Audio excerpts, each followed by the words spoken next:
Hello guys, ఆగస్టులో మనకి 3 ఓడీస్ అలాగే 3 T20s జరగబోతా ఉన్నాయి కదా, ఇది బంగ్లాదేశ్తో. సో మరి ఆ టూర్కి వచ్చేసరికి మన కెప్టెన్గా T20స్కి ఎవరు సూర్యకుమార్ యాదవే ఉన్నాడు కదా మొన్నటి వరకు. అయితే ఈసారి అతని ప్లేస్లో శ్రేయస్ అయ్యర్ కెప్టెన్గా వచ్చే ఛాన్స్ అయితే కనిపిస్తూ ఉంది. ఎందుకు భయ్యా అనే డౌట్ నీకు రావచ్చు. అయితే మనోడికి అంతకుముందు ఏదో జనవరిలో అప్పుడు ఒక సర్జరీ చేయించుకున్నాడు, గుర్తుందా, స్పోర్ట్స్ ఏరియాకి. అయితే ఇప్పుడు కూడా అంతకుముందు అయితే కొంచెం లెఫ్ట్ సైడ్ కొంచెం ఇబ్బంది అయిందని చెప్పేసి అప్పుడు కొంచెం సర్జరీ చేయించుకున్నాడు. సో అయితే ఇప్పుడు మళ్ళీ రైట్ సైడ్ కొంచెం ప్రాబ్లం అయినట్టు ఉంది. సో మళ్ళీ మళ్ళీ లండన్ వెళ్తున్నాడు అని చెప్పేసి ఒక న్యూస్ వచ్చిందనమాట.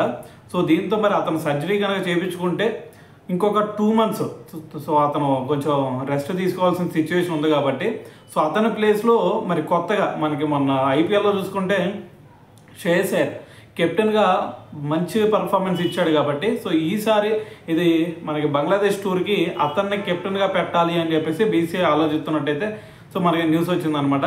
సో మరి దీని గురించి మరి మీరేమనుకుంటున్నారు అనేది కూడా తెలియాలి కదా. సో అందుకే కింద కామెంట్ చేయండి.